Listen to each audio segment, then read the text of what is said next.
আসসালামু আলাইকুম প্রিয় বন্ধুরা, এই যে দেখুন সরাসরি করল্লা ক্ষেত, যাকে বলা হয় করল্লা, দেশি করল্লা। এই যে এই যে আমার পাশে একজন গৃহস্থ বসে রয়েছে। এই যে তিনি চিন্তা ভাবনা করতেছে তার ক্ষেতটা কিভাবে উঠানো যাবে। এই যে দেখুন, এই যে নিচে বসে রয়েছে তার ক্ষেত। এই যে এটা করল্লা ক্ষেত। আবার এই যে একজন গৃহস্থ সার বুনতেছে, তার হলো শশা ক্ষেত। এই যে দেখছেন,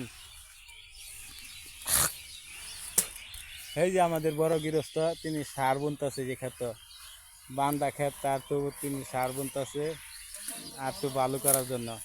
কি বলেন আপনি? হ্যাঁ ভাই, হ্যাঁ হ্যাঁ। এই যে দেখুন বালতির ভিতরে সার তিনি ডালতেছে, বুনবে আবার খেতে। হ্যাঁ হ্যাঁ, এই যে দেখুন কিভাবে মিক্সচার করতে হয়।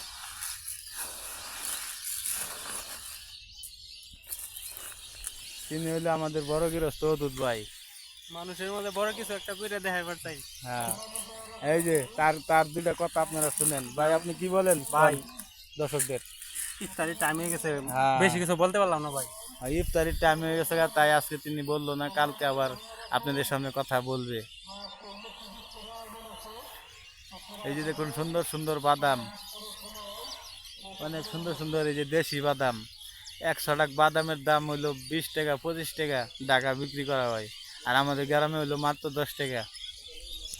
এই যে কৃষক বসছে, তার একটু দেখেন আপনারা। চাচা, আপনি কিছু কি বলার আছে? না চাচা, আমার কিছু বলার নাই এই চাচা। ক্ষেত কার আপনারই? হ্যাঁ আমারই চাচা, হুম, আমারই। এই যে তার ক্ষেত।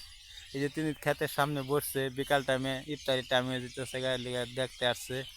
তাই এই যে তার ক্ষেতটি তিনি দেখতেছে আর চিন্তা ভাবনা করতেছে কিভাবে বেশি বেশি ফলন নামানো যাবে। দেখুন এই যে তার ক্ষেতটি অনেক বড়। এই যে এলাতুরি করলা খেতে আসে নাই, কিন্তু আসবে, মনে হইতেছে কিছুদিনের মধ্যেই চলে আসবে। তাই আপনাদেরকে বেশি বেশি করে দেখিয়ে দিলাম এই দেশি আমাদের দেশের ফলন, কি সুন্দর সুন্দর ফলনগুলি, অনেক সুন্দর সুন্দর ফলনগুলি আপনাদের মাঝে আজকে দেখানো হলো।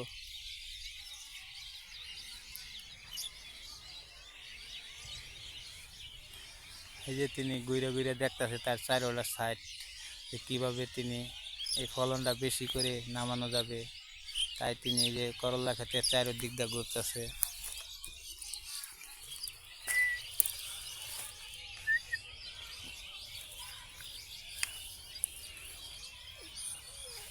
এই যে দেখুন কি সুন্দর সুন্দর ডোগাগুলি ক্ষেতের, এই যে কি সুন্দরভাবে চলে আসতেছে। আজকে এটুকুই প্রিয় বন্ধুরা, ধন্যবাদ। ভিডিওটা ভালো লাগলে লাইক কমেন্ট শেয়ার করিয়েন, আর সাথে থাকিয়েন, যাতে পরবর্তীতে আপনাদেরকে নতুন নতুন ভিডিও নিয়ে আপনাদের সামনে চলে আসতে পারি। ধন্যবাদ।